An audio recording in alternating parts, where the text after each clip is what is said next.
தமிழரசு கட்சியின் செங்கலடி மற்றும் வாழைச்சேனை தவிசாளர்கள் குப்பை ஏற்றும் வாகனத்தில் ஏறி மட்டக்களப்பு ஒருங்கிணைப்பு குழு கூட்டத்திற்கு சென்றுள்ளனர். இதுவரையில் தமது சபைகளுக்கான வாகனங்கள் வழங்காத நிலையில் இன்று காலை மட்டக்களப்பு மாவட்ட செயலகத்தில் இடம்பெற்ற சுற்றுச்சூழல் அமைச்சினரின் தலைமையில் மாவட்ட ஒருங்கிணைப்பு குழு கூட்டத்தில் கலந்து கொள்ள கழிவகற்றும் குப்பை ஏற்றி செல்லும் டிராக்டர் வாகனத்தில் செங்கலடி மற்றும் வாழைச்சேனை பிரதேச சபையின் தவிசாளர்கள் சென்றனர்.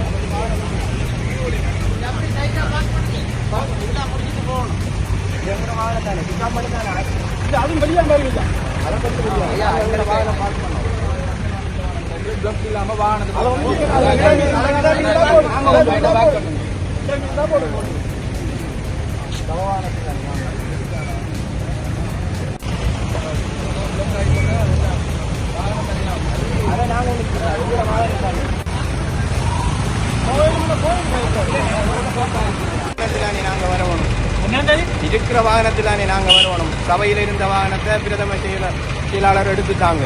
சபைக்குரிய வாகனத்தை எடுத்து வச்சிருக்கிறாங்க. கிட்டத்தட்ட நாங்கள் இவ்வளவு கஷ்டப்படுறோம், அந்த சனத்துக்கு இவ்வளவு சேவை செய்யணும்ன்ற ஒரு எண்ணப்பாடு இல்லாமல் பழி வாங்கும் நோக்கில் தான் சபையில் இருந்த வாகனங்கள் எல்லாம் எடுத்திருக்கிறாங்க. நாங்கள் வாகனம் இல்லாட்டி எதில் வர எங்களுக்கு இருக்கிறது குப்பை ஏற்றுற உழவு இயந்திரம். ஆகவே அதில் தான் நாங்கள் இந்த அபிவிருத்தி குழு கூட்டத்துக்கு வந்திருக்கிறோம்.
செய்திகளை உடனுக்குடன் தெரிந்து கொள்ள உடனே சப்ஸ்கிரைப் பண்ணுங்க.